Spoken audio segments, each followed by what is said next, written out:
U.S. Vice President Kamala Harris Monday made her first public comments since U.S. President Joe Biden dropped out of the presidential race Sunday and threw his support behind her candidacy to be the Democratic Party's nominee.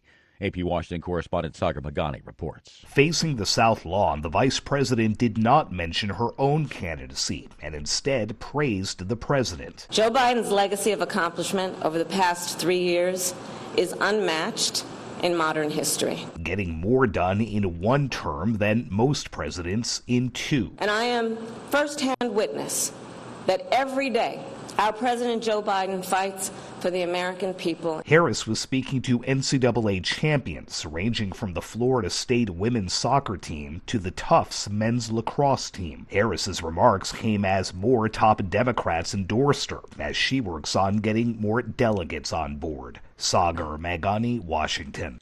As leaders worldwide reacted to the news of Biden ending his re-election bid, the leader of one of the closest U.S. allies, British Prime Minister Keir Starmer, Monday offered words of respect and admiration for Biden. Speaking before Parliament, Starmer, leader of Britain's Labour Party, paused to pay tribute to Biden in his career, calling him a true friend of the labor movement and saying his presidency will leave a legacy that extends far beyond the United States to freedom and security in Europe. Shortly afterwards, Starmer's predecessor, Rishi Sunak, rose to join him in praise of Biden. We supported Israel after the terrible events of October the 7th, defended our countries from the Houthi threat, but also led global efforts to support Ukraine as it resisted Russia's assault. On a personal level, it was a pleasure to work with him to strengthen the partnership between our two countries, and I wish him well. You'll find expanded coverage of world news and events at our website, voanews.com, 24 hours a day. This is VOA News. Medical personnel in Gaza reported Monday Israeli tank shelling and airstrikes killed dozens of Palestinians near Khan Yunis after Israel issued new orders to evacuate some neighborhoods, following what it said were renewed attacks from those areas. Reuters correspondent Fiona Jones reports. Medics said the Palestinians were killed by tank salvos in some towns just east of Khan Yunis, with the area also bombarded by air. The Gaza Health Ministry said the dead included several women and children, and that dozens of others had been injured by Israeli fire. The Hamas-run ministry does not distinguish between militants and civilians in its death tallies. Outside of Khan Yunis' Nasser hospital, medical staff there said that the situation at the medical facility, where a large number of casualties were being treated, was, quote, out of control. Palestinian officials said 400,000 people are living in the targeted areas, adding that those asked to evacuate were not given time to leave before the Israeli strikes began. That's Reuters correspondent Fiona Jones reporting. A U.S.-Russian journalist has been convicted in Russia in a rapid, secret trial and sentenced to 6.5 years in prison. AP correspondent Haya Panjwani reports. A Russian court says it has convicted a Russian-American journalist, Alsu Kurmasheva, of spreading false information about the Russian military and sentenced her to 6.5 years in prison following a secret trial. She worked for the U.S. government-funded Radio Free Europe, Radio Liberty. Court records and officials said the conviction came Friday in the city of Kazan. That's the same day another court convicted Wall Street Journal reporter Evan Gershkovich of espionage and sentenced him to 16 years in prison in a case the U.S. called politically motivated. Kurmasheva's case was classified as secret. The radio group's CEO and president Stephen Kapus denounced the trial and conviction of Kurmasheva as a, quote, mockery of justice, unquote. I'm Haya Panjwani. Israeli Prime Minister Benjamin Netanyahu left for Washington Monday to make a politically precarious speech before the U.S. Congress at a time of great uncertainty following U.S. President Joe Biden's withdrawal from the presidential race. With efforts ongoing to bring about a ceasefire between Israel and Hamas, rising concerns about the war spreading to Lebanon and Yemen, and the U.S. in the midst of a dizzying election campaign, Netanyahu's speech has the potential to cause disarray on both sides of the ocean. Before he departed Israel, Netanyahu told reporters he planned to meet with U.S. President Biden and acknowledge his career in light of his recent decision to end his campaign. I plan to see President Biden, whom I've known for over 40 years. This will be an opportunity to thank him for the things he did for Israel in the war and during his long and distinguished career in public service as senator, as vice president, and as president.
Thank you for watching.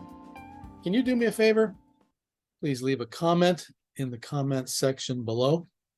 That would really help. Thank you, and see you again soon.